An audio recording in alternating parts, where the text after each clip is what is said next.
Good morning to you, Bridget. Yeah, it's an EF5. They came out with that officially yesterday, and I just want to show you some of the stuff you can find as you walk around here. Just jagged pieces of metal. Imagine this at 210 miles an hour, and then if you look, pretty much everything here has this coat of mud from those winds just dragging dirt all over the place. Now, the area we're in right now is where the Moore Medical Center is and sort of used to be. If we can pan over and take a look, I mean, this building is just shredded. Cars are piled on top of other cars. It is just a mess out here. This is the only medical center for this community. Now this is obviously just unusable at this moment. We have a lot coming up for you. Not just the damage and the devastation, but also a positive story about a 19-year-old young man who jumped in and saved 3 young kids from that elementary school. The whole thing recorded on his cell phone accidentally because he left a recording. Bridget, stick around. We have a very interesting story for you coming then. We look forward to it. Thank you so much, Matt. Now, Plaza Towers was probably the scene of the most traumatic area of this tornado where it hit. And an unlikely hero actually stepped in the middle of that. A 19-year-old college student decided he was going to go into a hole and start digging. Believe it or not, he found 3 children inside that hole and was able to pull them out. The whole time, he accidentally had his cell phone in his pocket, rolling, recording the audio. Listen to this. This is when I ran in the backyard to go to the cellar. Jacob Lyle's rolled video on his cell phone as this EF5 tornado squared up on his community. Oh my God, it's gone. And just like most, he ran to a storm shelter. We're just waiting for the debris. At one point, Lyles peeks out and sees debris still flying. He also sees his neighborhood gone. He went around and helped 8 neighbors out of the wreckage and storm shelters. Then he saw Plaza Towers Elementary. At that point, I looked and I saw the school from where I was because everything was wiped out, and I just knew I had to get up there. Jacob ran to his former elementary school and started digging in a hole with his bare hands. He didn't know at the time his cell phone was still rolling in his pocket. Listen to the rescue. Got you, sweetie. Okay.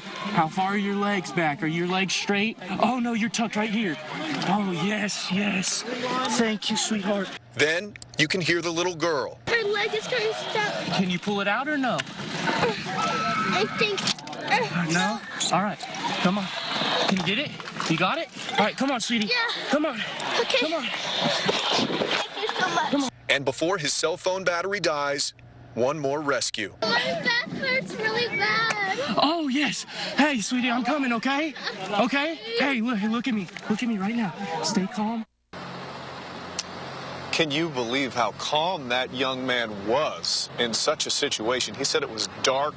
He said it was wet underneath there. He says the young girl, the last one you heard, had rebar marks on her back, and she had to be taken by helicopter to the hospital. The one whose leg was hurting her, he said, seemed to be okay.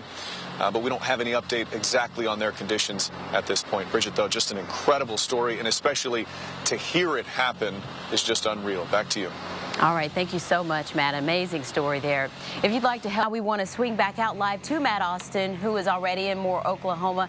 And Matt, you've walked around with some families as they searched for anything that can be salvaged. It took you a lot of time just to get out there yesterday. Tell us about some of the things you've seen and what people have been finding out there.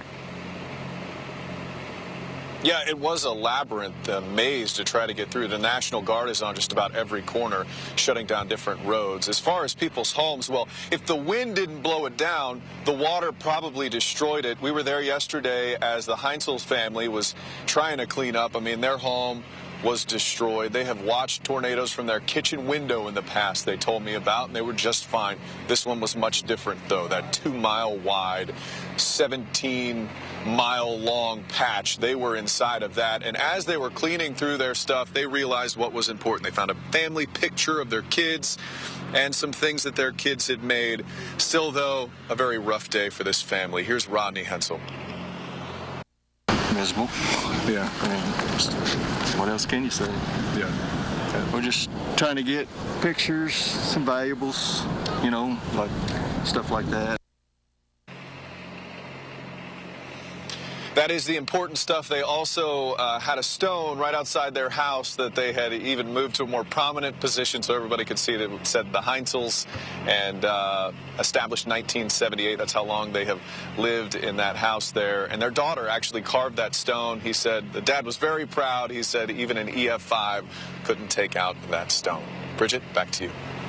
And Matt, I know you'll agree with me, Oklahomans just have some of the biggest hearts. They really do. I've got to be honest, and I knew this from working here for 4.5 years. Oklahomans really are just genuinely sweet people. And even people out here, there are volunteers feeding the crews. There are volunteers feeding us. People are just genuinely nice and helping each other. Yeah, you know I like food, especially in situations like this. So it is really incredible to see these people work together, and you love to tell these kind of stories, even though that really the big story is just terrible. Right. Bridget. Live this morning in the midst of all the sadness and the loss, Matt, lots of signs of hope, too. That is true, Bridget. You know, it's tough when you see things like this pretty much around every corner. There's destruction all over the place here in Moore, Oklahoma. There are also some very nice stories as well. We were walking through one of the neighborhoods. I want to show you some video here. We noticed this woman who was calling out to her dog. And as she was, she seemed to get more intense, and her family got more intense, like they heard something. They ended up pulling this little puppy dog out of the rubble, and you can see by her face that she was just ecstatic. Here's her reaction. I was back there just talking with my sisters and thought I heard yipping, and lo and behold, she was buried in my closet. So she's just nervous, but she looks good. Super relieved. This is my son's dog. Yesterday was his birthday when all this happened, and he's gonna be so excited. Just an incredible story coming out of there. And just imagine this, it was 24 hours about from the time that tornado hit to the time they were allowed back to their home to find their little puppy dog safe and sound. Obviously very excited. Bridget, back to you.